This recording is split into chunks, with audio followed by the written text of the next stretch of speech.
Thank you. Can you guys hear me okay? Awesome. I recognize that we are in between announcement of winners and, more importantly, cocktails. So we will keep this fun and interactive, but not too long. Hi, everyone. I'm Tara Bishop. I'm the GP of a fund called Black Opal Ventures that focuses on health tech. But I also have startup experience. Most recently was a chief medical officer at a startup health insurance company. So understand some of that experience of being in an early phase startup and seeing it grow and potentially get acquired, which was an exciting time for us, but also, crazy times for us too. So I'm very happy and thrilled to be on stage with a really esteemed panel of 4 entrepreneurs who are seasoned entrepreneurs in the sense that they've gone through funding, they've gone through starting their companies. And I know for many people in this audience, we have both founders, but potentially new founders in the audience. And so I hope that you can take some things away from this panel that really help you think about how you can either start your journey or continue your journey as a founder. So I'm going to have each of our entrepreneurs give a 2-minute overview of what your company is, why you started the company, and a little bit very briefly about what you did prior to starting your company. So I'll start with you. Perfect. So, hi, I'm Laura Indolfi. I'm the founder and CEO of PanTher Therapeutics. Before founding PanTher, let's start from there. I was a postdoc at MIT, and then I enrolled as alone in the biomedical enterprise program. So I kind of come out of that space. And PanTher is a follow-up of that. It was one of my side projects. We are focusing on change the way how we treat cancer. When you deliver chemotherapy, only 1 to 5% gets to the tumor, and the majority goes everywhere else in the body. And that's why we all know about the drastic side effects of chemo. What we are doing is we are providing a way to give the full dose of the drug directly at the tumor site, leveraging interventional oncology and ability to deliver the drug precisely where it's needed so that we can reduce the side effects, but more importantly, unlock the full potential of the drug. Our first product is in clinical trial in Australia. So we fundraised, and then now we are in the clinic. Has been a roller coaster, to say the least, especially in the midst of the pandemic. So. I can imagine. Wonderful. And Amy, could you give a little bit of overview of your company and why you started it? Sure. So my name is Amy Divaraniya. I'm the CEO founder of OOVA.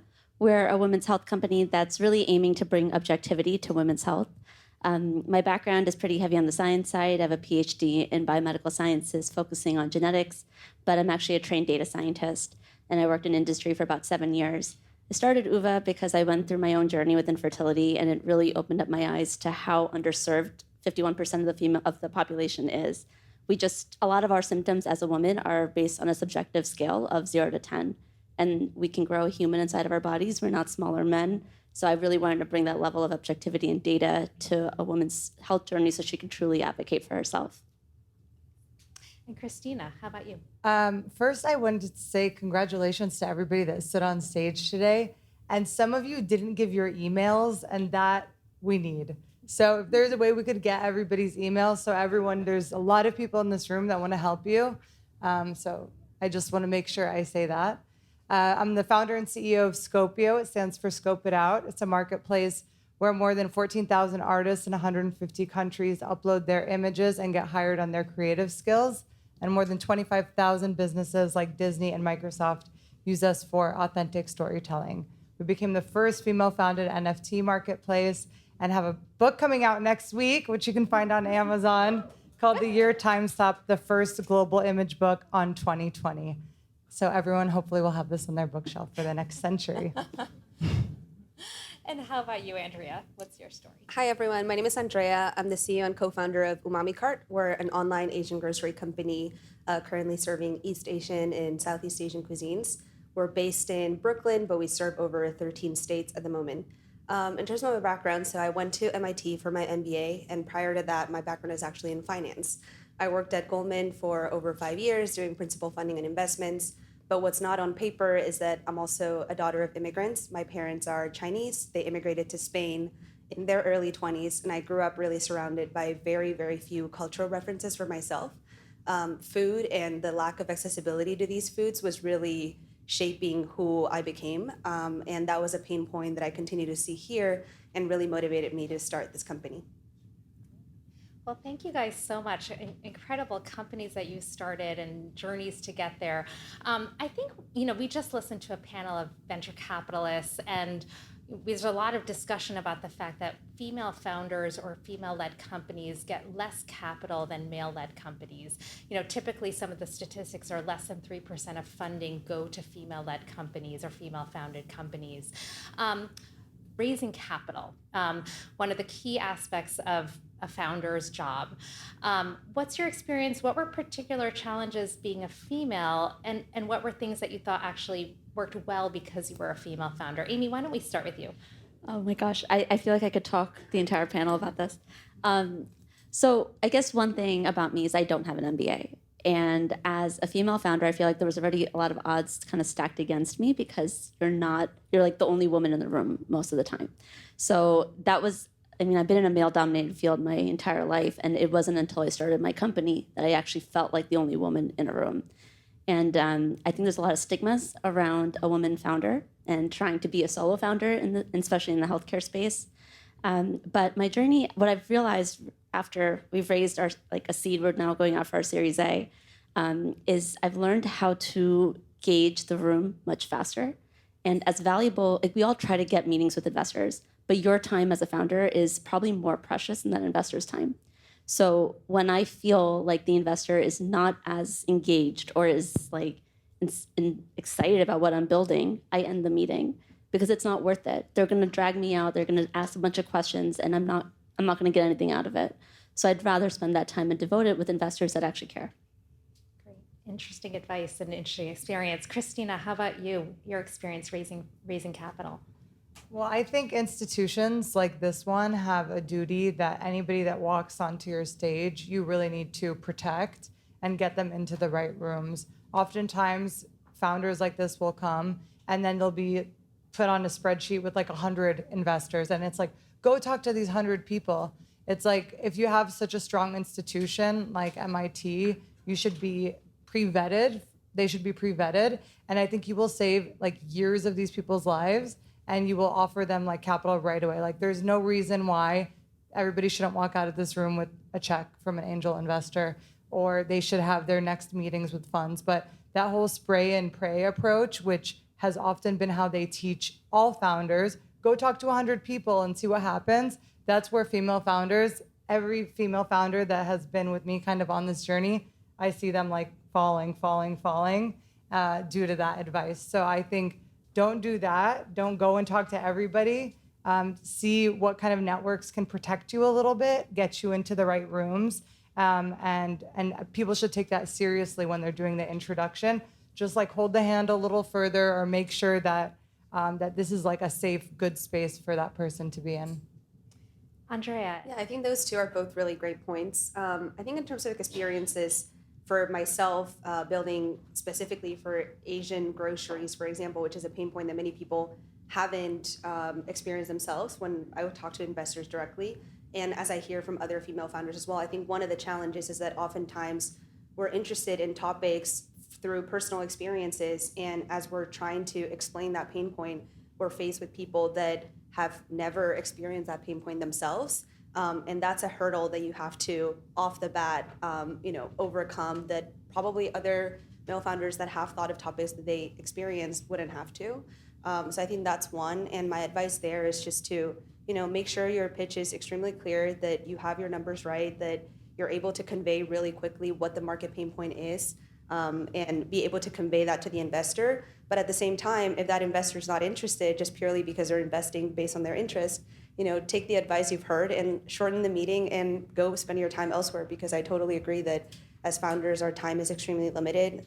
We have an entire team and so many goals that we need to hit. So I think that balance between giving your all to explaining that pain point as well as you can, but at the same time, taking the power up with your time and cutting it short when someone's just purely not interested. So it sounds like curating, being thoughtful about meetings, and Amy, what you were saying about, or Andrea, sorry, what you were saying about actually having to kind of describe the problem to maybe an audience that doesn't know the problem as something somewhat unique for being a female founder.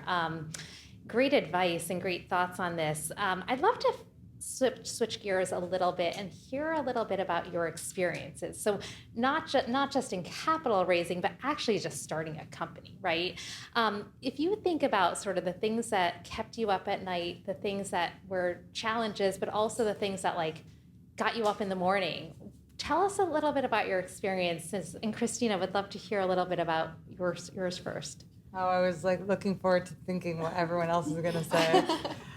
Because it's such a hard question. It was a left. You know what I was thinking? I'm going to keep going back to why we're here tonight, which is the pitches. So when I was watching everybody, I was thinking, God, these are like doctors and engineers, and every person that walked on stage has a patent. Like, how smart are these people? And I'm thinking they have a million opportunities. You could do whatever you want, but you're starting a company. And imagine like being a doctor, going to your family, like, I'm not going to be a doctor, I'm going to start a company. Like, what?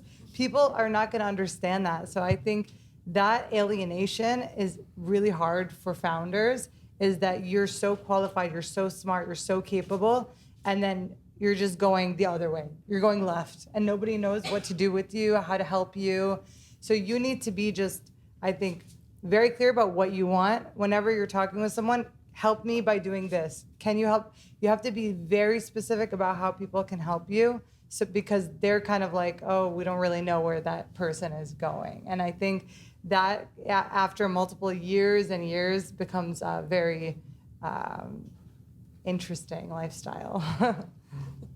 Yeah, I think as probably you hear all the time, there's so many ups and downs, and it is so important as you're starting up to celebrate those small wins, because the big ones come really once in a while. You know, you raise a huge round or like you have a huge breakthrough, but to keep the team motivated and move forward, you have to really learn to celebrate those small things, which I've learned, especially for female founders, and this is obviously a generalization, but we tend to be so harsh on ourselves, and we tend to not be wired that way to celebrate those small wins that we're making. So I think that's one. And then I think you also need to be really, truly passionate about what you're building and why you're building it, because that at the end of the day, seeing your product out there, solving the pain point is what gets you going. As cheesy as that sounds, like that will be the one thing that when you see it happening will get you through the rough moments.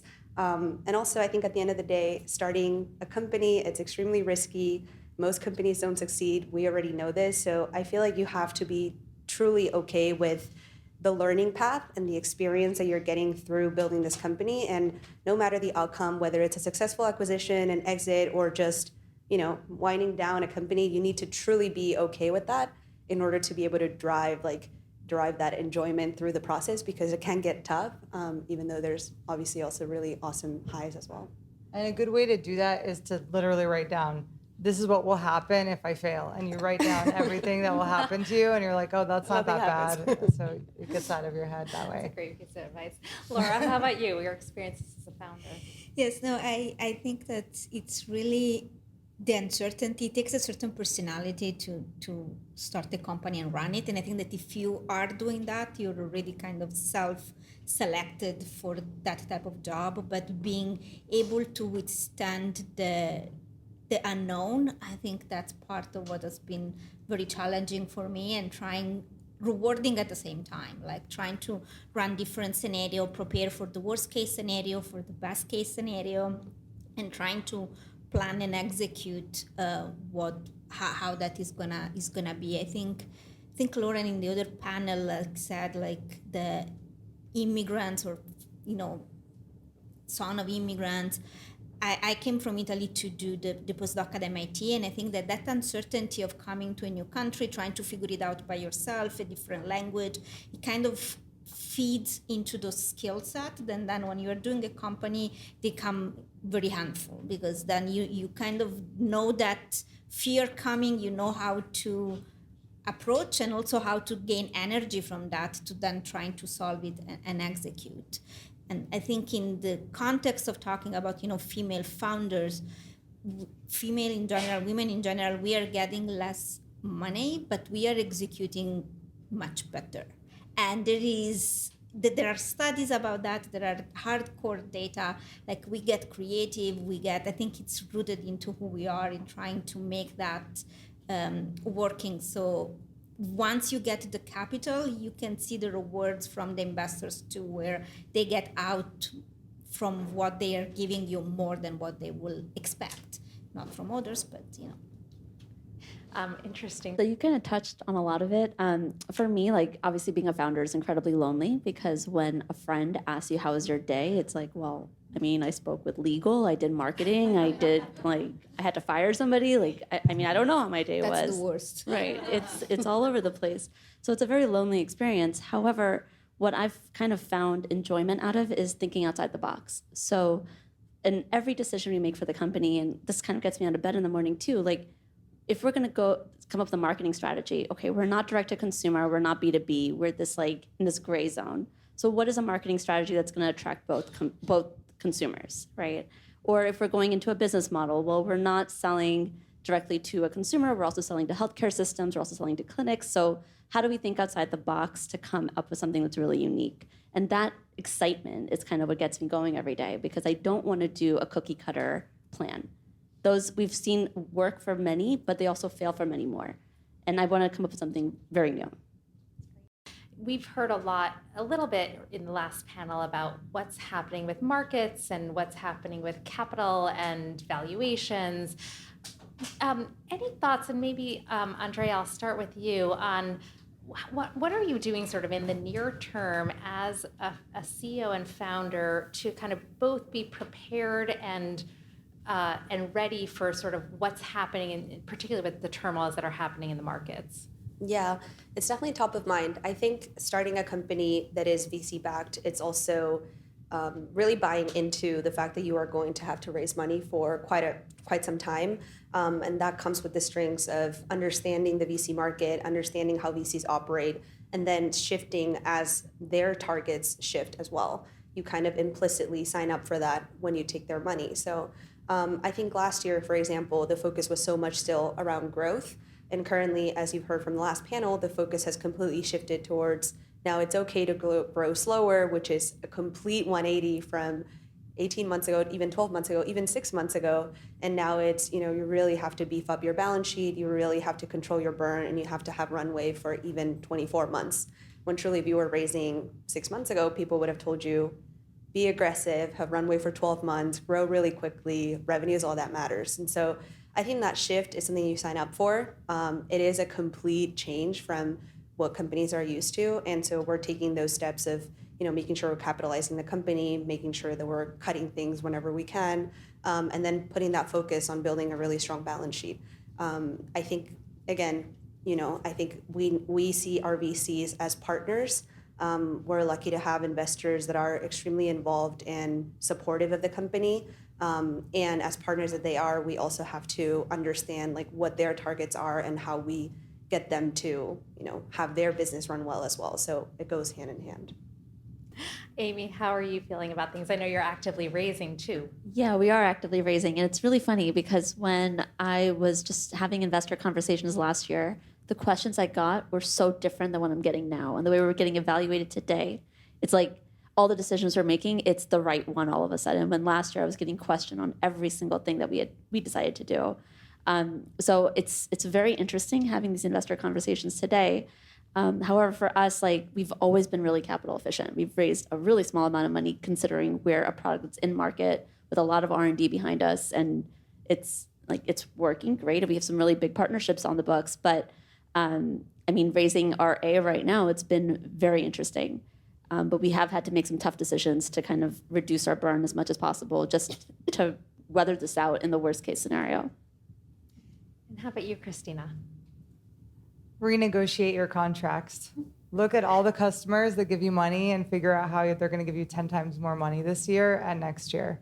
If it's not the current customers that you have, who are the potential customers that you can get, and how can you create a more sustainable business model with them? I think renegotiation and negotiation is probably one of the skills that female founders need to work the hardest on, whether it's your vendors, whether it's Amazon Web Services that you need to deal with, or whether it's a customer that's paying you maybe in bulk when you need that monthly revenue from them. You get on the phone with them and you see what you can do to secure more of that sustainable revenue, I think a lot of founders in here are going to have a problem raising, millions of dollars off the bat. What you need to do is get your customers and get your revenue and make sure that keeps coming in. And of course, balance all the other things that you have, your revenue, your costs, et cetera. But you really want to think like, who can I call right now that could give me more money as a customer? And I think that's a really hard thing to do. It's so much easier to say, let me call 10 investors and see who's going to give me money. It's much harder to call a customer and say, hey, Microsoft, like, how can I renegotiate this deal with you? So I think you got to step up and do that. That's interesting, and probably not always the kind of thing that pops in our heads of how are you actually going to either lower costs or increase revenue. Yeah, even just like Amazon, a huge cost for people. Yeah. Like there's ways to negotiate that deal to get smaller costs a month and work it out with whoever your suppliers are. Absolutely. So quick answers, thinking kind of even longer term in the future, what are you most excited about for either the startup world or your industry in general? Would love to hear kind of vision of the future. Despite all of this uncertain time, I think that the future is going to be very bright. There is a lot of coalescence of different fields, with medtech, health tech, like technology. It's really kind of coming across the different spectrum, and I think that there will be a lot of collaboration and interesting partnership between different folks that can reinvigorate the space. So I think it's going to be nice. Great. Amy? Yeah, I kind of agree with you too. A pretty bright outlook for the future. I think COVID kind of shook the entire healthcare system to its core, and now it's actually ready for reinvention, and startups are really at the forefront to provide the tools and services to make that happen. Christina? I think there's a lot of new role models out there. When we started, or when I started 9 years ago, it was very hard to see somebody IPOing or going, as far as they could possibly go. Now we see people like the CEO of Bumble up there with her baby, at NASDAQ, and you can start to kind of see it in your face. And what that really means for you is that these people can invest in your companies. So as they become successful, you can go to them. You don't have to go the traditional route. I have some of my investors have just sold their companies, or we've been friends for a while. So make friends with the other people around you that are also starting companies. Some will go faster than you, and you can knock on their door. And then there's others that you might just admire, and then you can knock on their door too. So I think that's a whole new set of people that didn't exist a few years ago. And Andrea? I'm very excited to see sort of the diversity in the new wave of entrepreneurs, and more seeing more female entrepreneurs, more minority entrepreneurs, and specifically so many Asian American founders coming to build for audiences that probably weren't served before.